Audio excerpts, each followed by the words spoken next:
Well, U.S. bombs are falling on Russia, just days after President Biden gave permission to the Ukrainian army to carry out the strikes. Russian logistics and artillery positions were struck in the Belgorod region, reportedly using the High Mobility Artillery Rocket System, or HIMARS, a piece of military hardware provided by the United States. Under new rules communicated to the Ukrainians by the White House, U.S. weapons can only be used to target forces in Russian territory that are attacking or preparing to attack, and the Army is still prohibited from using longer-range missile and artillery systems to strike deeper into Russia. How long that restriction will hold remains to be seen, as President Biden has slowly ramped up U.S. involvement in the conflict in terms of the types of arms supplied and how they're used. That's despite his early warning that such escalation could trigger a larger war with a nuclear-powered superpower.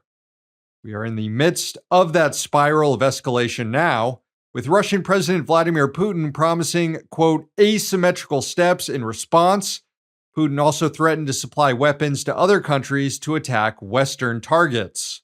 Quote, if they consider it possible to deliver such weapons to the combat zone to launch strikes on our territory and create problems for us, why don't we have the right to supply weapons of the same type to some regions of the world where they can be used to launch airstrikes on sensitive facilities of the countries that do it to Russia? Then there's news that Russian warships and aircraft are headed to the Caribbean for military exercises in a few weeks. It's according to U.S. officials who've been tracking the movements of these ships.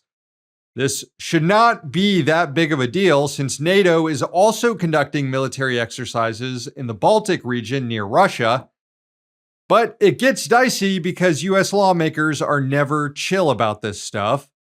Since the drills are being done with the cooperation of the Cuban government, Senator Marco Rubio called for the U.S. to impose consequences on Havana.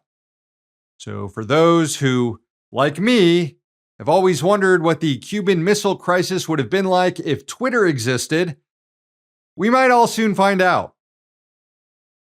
Hey, thanks for watching. Hit the subscribe button so you don't miss any of our new videos. Also, if you want to see Means Morning News in its complete form, not just the clips we post here, head on over to Means TV and get access to all our new episodes and our entire backlog, plus tons of other great movies and original TV shows.